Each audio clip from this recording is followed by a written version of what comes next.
안녕하세요. 행복과 지혜를 나누는 방송 이보기TV입니다. 오늘은 주제를 재산세 왜 매년 이렇게 많이 오르는가, 이 재산세에 대한 얘기를 전문가 수준이 아니라 일반 상식선에서 여러분에게 쉽게 설명을 드리겠습니다. 우리가 일반적으로 세금이라고 말하면 다 세금이죠. 근데 그 중에 들어가 보면 국세가 있고 지방세가 있습니다. 국세는 여러분이 아시다시피 상속세, 증여세, 양도소득세, 아니면 이런 세금을 이제 국가에서 내는 종합부동산세, 이건 국세입니다. 그러나 이제 지방정부에 쓰는 세금 중에는 여러 가지 세목이 있지만은 그 중에 이제 대표적인 것이 재산세와 취득세입니다. 근데 문제는 재산세는 이런 그대로 재산이 있으면 세금을 내는 것이고 없으면 안 내는 것이고, 취득세도 이거는 취득했으면 세금을 내는 것이고 취득한 사실은 세금을 내지 않는 거지 않습니까? 그런데 문제는 왜 그렇게 많이 해마다 오르는가 합니다. 같은 건물에 똑같이 내가 살고 있고 나 소득도 일정한데 어떻게 세금은 올라가느냐, 여기에 대해서 제가 궁금증을 여러분과 같이 나눠드리겠습니다. 우리가 재산이라고 말할 때는 재산세를 내는 건 재산이기 때문에, 재산은 크게 보면 토지와 건축물입니다. 주택입니다. 그 다음에 더 나가면 이제 항공기, 선박 같은 것도 이제 재산에 부과되는데, 재산세를 부과할 때는요, 지금 여러분 재산세 고의서 받으셨죠? 편의상 7월 16일부터 7월 말일까지 내는 세금은 우리가 건축부지라고 말하고, 9월 16일부터 9월 말까지 내는 세금은 이제 토지비라고 말하는데, 그건 꼭 그런 게 아니고요. 세금을 토지와 건축물을 합해가지고 2분의 1로 나눠서 내는 세금이라고 보면 그게 답이 맞습니다. 그럼 재산에 대한 가치가 세금이 많이 나왔다면 나는 세금을 많이 냈다는 건 재산 가치가 높이 평가된 것이고, 재산 가치가 낮으면 세금이 덜 나오는 거겠죠. 그러니까 똑같은 평수에 사는 아파트라도 강남에 비싼 데 사는 사람과 지방의 도시에 사는 사람은 똑같은 평도 전혀 다르죠. 같은 토지를 소유해도 도시에서 갖고 있는 소지의 세금은 엄청 많지만은 지방에 농사를 짓는 것들은 공시지가도 다르지만은 세율도 다르기 때문에 굉장히 싸게, 그래서 이제 균형을 맞춰가는 것입니다.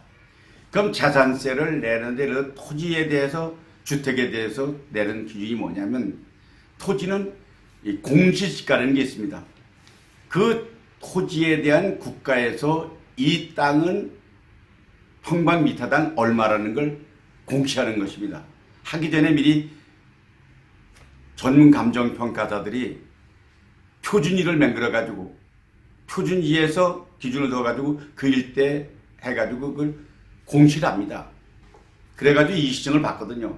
심사를 하는데, 저도 옛날에 재무국장을 해봤습니다. 그때 이제 공시가를 이렇게 하려고 공시를 하면은 이 시정이 들어옵니다. 두 가지입니다. 하나는 나의 땅값을 내려달라는 겁니다. 왜 내려달라느냐? 그게 모든 세금의 기준이기 때문에 공시지가가 높아지면 세금이 높아지는 거거든요. 그리고 또 한 가지 부류는 올려달라는 것입니다. 왜 이렇게 낮게 평가했느냐? 이건 뭐냐면 보상을 받는, 소위 편입되는 이런 경우에, 소위 수용되는 경우에, 이때는 국가에서 보상도 표준 시가에 따라서 지가에 따라 결정이 되기 때문에 올리는 게 바로 이게 이해는 그런 거거든요. 그런데 이제 재산세를 부과할 때는 크게 세 가지로 나눠 부과합니다. 뭐냐면 종합 합산과세라는 게 있고요. 그 다음에 별도 합산과세를 하고, 그 다음에 별도 과세라는 걸 합니다. 이건 뭐냐면 나눠진 게 의미는 똑같이 세금이지만 의미는 뭐냐면 각각 유형에 따라서 같은 땅이라도 공장 부지냐 또 공장 가동하는 부지의 부속 건물이냐, 같은 땅이라도 이 땅에 지금 1000평에 얼마만큼은 대지로 쓰고 있고 얼마만큼은 포장을 해서 도로를 쓰고 있고 얼마만큼은 농사를 짓고 있다, 이러면 그게 다르거든요. 근데 거기에 따라서 기준을 정하는 거기 때문에 세금은 각각 다릅니다. 왜냐하면 값이 낮아도 세율이 낮아지고요. 너무 많아도 높아지는데 일반적인 주택의 경우에는 3억 이상의 경우에 주택의 경우에는 지금 현재 적용되는 건 1000분의 4가 부과됩니다. 그런데 농촌의 농토 같은 거 이런 것은 1000분의 0.7%가 부과되기 때문에 같은 세율이 각각 다르기 때문에 이렇게 부과는 합산한 과세하느냐 종합 합산하느냐 별도 합산하느냐 별도 부과하느냐 하는 게 다르기 때문에 그런데 문제는 뭐냐 이 지금 땅값을 올리느냐 내리느냐는 이게 공시가가 있기 때문에 할 수는 없지만은 이 정부에서 지금 하는 것은요 이 과세 표준액에 따라서 세율을 적용하는 것이 100분의 70에서 시작을 합니다. 그럼 시가가 과세 표준이 1000이라도 1000에서 반복하는 게 아니라 100분의 7이면 700에서 시작하는 거죠. 이걸 매년 5% 올려가지고 지금 같은 1000원이라도 매년 올라가서 지금 얼마큼 올라가냐? 지금 금년에 아마 100분의 90까지 올라갔을 겁니다.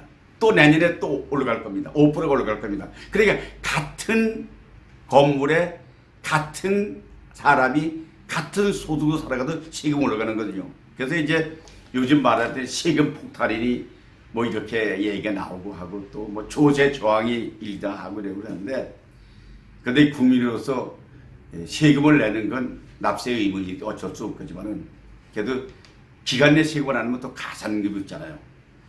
가산금 내지 않기 위해서 열심히 기간 내는 게 좋은데 근데 문제는 어떻게 절세할 수 있는 방법이 있느냐 이건 한번 생각해보는 문제입니다. 종합부동산세를 예를 들어서 내기 싫으면 1인 주택의 경우에는 종합부동산세는 9억 미만일 경우에는 세금을 부과하지 않습니다.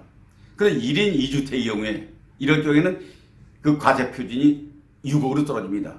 그럼 12억짜리 갖고 있다 그러면 이건 돈을 부과하잖아요. 근데 이걸 6억짜리를 부부가 합동 명의로 공동 명의로 등기를 하게 되면 12억의 가치는 6억으로 떨어지기 때문에 면세가 되는 거죠. 이런 것도 지혜고 그 다음에 만약에 나의 토지가 공시지가가 과다하게 높아졌다거나 낮았다면 알아봐가지고 요청하면 나 나오니까요. 이거를 합해서 이익을 제기해서 낮추는 방법도 있고 올리는 방법도 있다는 걸 말씀드리면서 여러분 지금 힘드시잖아요. 세금 내야 되잖아요. 근데 지금 수입은 점점 떨어지는데 세금 올라가고 답답하죠. 그런 경우에 그래도 우리는 이겨냅시다. 지금 코로나 때문에 힘들고 또 자산세 하려고 힘들고 또 소득이 떨어지는데 쓸 일은 많이 생기고 힘들지만 그래도 우리 오늘도 이복과 더불어 여러분 승리합시다. 자산세에 대해서 얘기했습니다. 여러분 다 같이 승리합시다. 화이팅! 화이팅! 화이팅!